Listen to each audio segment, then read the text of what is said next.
안녕하십니까. 선거권의 혼술입니다. 제가 청와대 출입할 때, 저 뒤에 청와대가 좀 흐릿하게 보실지 모르겠는데, 제가 청와대 출입할 때 항상 기자들이 하는 말이 있었습니다. 아마 대통령은 해외 순방할 때가 제일 마음 편할 거다. 가서 뭐 국빈 대우도 받고 융숭한 대접도 받고 뭐 명성지도 다 볼 수 있고 또 언론의 스포트라이트도 받고 상당히 좋죠.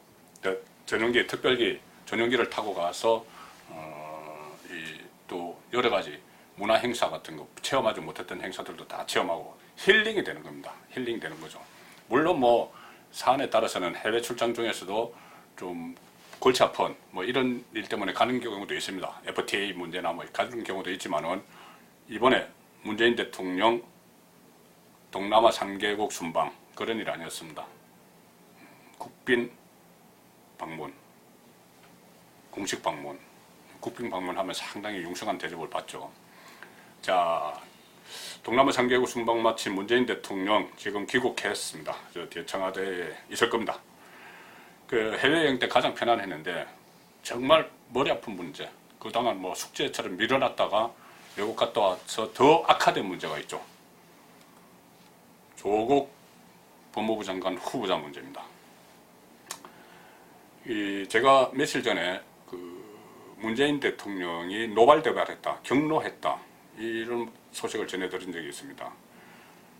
조국 후보자 본인이 나의 내 사람이라고 철떡같이 믿고 검찰총장을 시켰는데 조국 후보자 또 다른 내 사람인 조국 후보자에 대한 수사의 칼날을 들이대니까 압수수색을 막 들어가니까는 노발대발했다. 그래서 이 정권 주변의 사람들이 일제히 윤석열 검찰총장을 공격을 하기 시작했죠. 청와대 정무수석까지 나서서 그렇게 했습니다. 자, 제가 그때 문재인 대통령이 노발대발했다 이 이야기는 제가 어느 법조인의 말을 빌어서 전해드렸는데 이런 내용입니다. 처음에는 윤석열 검찰총장이 지금 정권을 위해서 본인이 취임한 지 얼마 되지 않기 때문에 이 정권이 유지가 돼야 되니까 이 정권을 위해서도 조국 후보자에 대한 여론이 너무 좋지 않은 상황에서 조국 후보자를 물러나게 해야 되겠다. 이런 판단을 했다는 겁니다. 그래서 일종의 충정이죠. 이걸 충정해서 조국 후보자를 이렇게 압박을 하면, 강제 수사 들어가서 압박을 하면은 압수수색도 하고 소환도 하고 이러면은, 물론 조국 후보자 본인은 나중에 소환하겠지만은 가족들이나 주변을 소환을 하고 이러면은 결국 문재인 대통령도 민정수석을 시켜서라도 무슨 일인지 좀 알아봐라 그렇게 될 거고, 그 자충대청을 이야기하면은 이 문재인 대통령도 이거는 안 되겠구나 싶어서 조국 후보자를 낙마시킬 줄 알고 수사에 들어갔는데, 강제 수사에 들어갔는데 오히려 문재인 대통령이 경로를 하면서 크게 화를 내고 질책을 했다는 겁니다. 누구를 질책을 했는지 어쨌든 뭐 검찰이 대상이겠죠. 크게 질책을 했다. 이것이 검찰 내부 사정에 정통한 한 법조인이 저에게 한 말입니다. 자, 이렇게 됐습니다. 그러니까 문재인 대통령이 검찰을 향해서 경로를 하고 노발대발 하니까 청와대 참모, 국무총리, 민주당 지도부, 외곽에 있는 유시민 같은 사람들, 외곽에 있는 정권 옹호 세력, 옹이 세력이죠. 옹이 세력, 이런 세력들 일제히 검찰을 공격을 하고 있습니다. 이렇게 되니까 제가 좀 느끼는 것은, 이거 좀 조국을 지키고 대신 윤석열을 몰아내려는 시도가 시작된 거 아니냐. 검찰총장을 몰아내려는 시도가 시작된 거 아니냐. 하도 이 공격의 수위가 높아서 그렇습니다. 이낙연 국무총리가 국회에서 그런 말까지 했습니다. 국회 답변을 하면서 검찰이 정치를 하겠다고 덤비고 있다. 이런 말을 했습니다. 국무총리가 대통령이 없는 상황에서 국회에 나와서 검찰이 정치한다. 이렇게 정치한다고 덤비고 있다고 이야기를 했고, 박상기 법무부 장관조차 연일 검찰에 대해서 비판을 하는 그런 발언을 이어가고 있습니다. 왜 압수수색을 하면서 나에게 보고 안 했냐. 이런 이야기를 하면서 검찰 출신 야당 의원과 설전도 벌였죠. 아니 그렇게 다 일일이 보고하면은 어떻게 수사의 기밀을 유지하느냐 이런 이야기 하면서 어쨌든 거기서도 박성기 법무장관이 윤석열 검찰총장을 강하게 지금도 비판하고 있습니다. 심지어 청와대 참모입에서 내란 업무 사건 수사처럼 조국을 수사하고 있다 이런 말이 나왔습니다. 그러니까 이 20군데 30군데 막 이렇게 압수수색하는 것이 마치 내란 업무 사건을 과거에 내란 업무 사건을 수사하듯이 그렇게 한다. 뭐 이렇게 하는데 그거 무슨 의미인지 그러니까 과거에 그렇게 뭐 용공 수사 뭐 이런 이야기를 해놓고 지금은 조국 후보자에 대한 수사를 하는 것을 마치 조직적인 반항을 하는 것처럼 뭐 이렇게 지금 이야기를 하고 있는 거죠. 물론 조국 후보자가 어떤 뭐 정의감에 의해서 이렇게 하는지 안 하는지는 모르겠지만은 이것은 다 드러난 일입니다. 언론을 통해서 먼저 드러난 일들, 의혹이 제기된 일들, 그것을 검찰이 내사를 하고 뭐 참고인 조사도 했겠죠. 하고 하니까는 의혹이 실제로 있어서 수사에 들어간 건데 그것을 마치 어떤 조직적인 저항처럼 이렇게 지금 받아들이고 있는데, 그래서 제가 좀 전에 말씀드린 대로 지금 문재인 대통령과 박상기 법무장관이 윤석열 총장에 대해서 행사를 하려고 하는 게 아니냐. 자, 인사권 행사. 이 말은 민주당 안에서도 나옵니다. 지금 이 상황에서 안 되니까는 문재인 대통령이나 그 검찰총장의 그 지휘 계통에 있는 법무부 장관이 지금 현재 법무부 장관 뭐 좀 조치를 취해야 되는 거 아니냐 이런 이야기를 하고 있습니다. 이런 이야기를 하고 있는데 이 어떤 절차상으로는 이거 불가능합니다. 검찰총장은 임기제죠. 2년 임기가 보장이 되어 있습니다. 그런데 이 임기제에 허점이 있죠.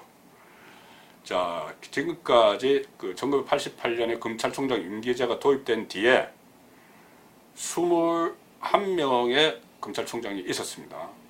그런데 임기를 다 채운 검찰총장은 8명입니다. 무려 13명이 중도하차했죠.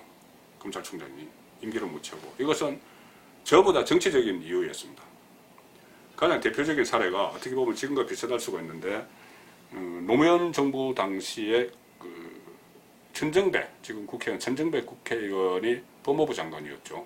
법무부 장관이었는데 그때 강정구 동국대 교수가 이 국가보안법 위반 혐의로 수사를 받고 있었습니다. 노무현 정부도 친북 정권이었기 때문에 그때 당시에 천정배 법무부 장관이 김종빈 검찰총장에게 지시를 합니다. 강정구 교수를 불구속 수사를 하라. 이렇게 지시를 합니다. 그러니까는 법무부 장관은 특정 사건에 대해서 검찰총장을 통해서 검찰을 지휘를 합니다. 검찰총장에게 이야기할 수 있는 것이죠. 그런데 여기에 대해서 김종빈 당시 검찰총장이 이것은 부당하다. 수사에 대한 과도한 개입이다. 이렇게 반발을 하면서 사표를 던져버렸죠. 그러니까 사표를 던지면서 이 법무부 장관의 정치적 중립성을 상당히 비판을 하고 그러고 나갔습니다. 이런 것을 포함해서 13명의 검찰총장이 나갔는데, 자, 이렇게 됩니다. 만약에 조국 후보자가 법무부 장관으로 딱 임명이 된 그 순간에 자신의 수사를 지휘를 하게 됩니다. 법무부 장관이 피의자 겸 수사 지휘자가 되는 이상한 상황이 되는 거죠. 자, 그렇다면은 그 중간에 끼어있는 윤석열 검찰총장이 과거 뭐 김종빈 총장이나 또는 정치적인 이유로 나갔던 다른 13명처럼 그냥 중도 할차를 할까요? 그냥 나가버릴 것 같습니까? 저는 그렇지 않다고 봅니다. 윤석열 총장은 그렇게 나가지 않을 겁니다. 여태까지 뭐 최순실 게이트 수사 또는 뭐 적폐 수사 이런 것을 하면서도 보여줬듯이 일단 수사를 하면은 이게 이념적인 문제를 떠났습니다. 수사를 하면 거의 끝까지 매달리는 그런 스타일이기 때문에 아마 이 문제에 대해서도 그냥 백기를 들고 검찰총장을 내던지지 않을 겁니다. 그러면 피의자인 법무부 장관과 검찰총장이 이전 투구를 벌이는 그런 상황이 올 수밖에 없습니다. 그러면 나라 꼴 어떻게 되겠습니까? 결국은 이렇게 되면은 어떤 상황이 오냐면은 문재인 정권 입장에서는 조국을 지키려고 하다가 레임덕이 바로 옵니다. 권력 누수 현상이죠. 권력 누수 현상 바로 옵니다. 검찰들이 일제히 반발하고 그리고 또 특히나 내년 총선이 다가오고 있는 이런 시점에서 민심이 요동을 치고 그렇게 되면은 국정 운영의 힘은 완전히 떨어집니다.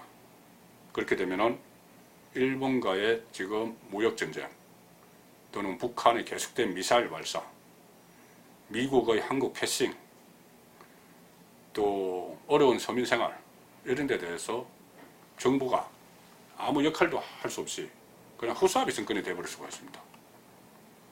그러니까 이 조국 후보자 하나를 무슨 이유 때문인지, 정말 무슨 이유 때문인지, 정말 개인적인 약점이 잡혔다는 그런 한간의 말이 맞는지, 뭐 때문인지 조국 후보자를 끝까지 지키려고 하다가 나라 전체가 먼저 정권의 레임덕이 오고 그 다음에 나라 전체가 혼란과 위기에 빠지는 그런 순간이 올지도 모른다. 한국군의 혼선은 그렇게 걱정하고 있습니다.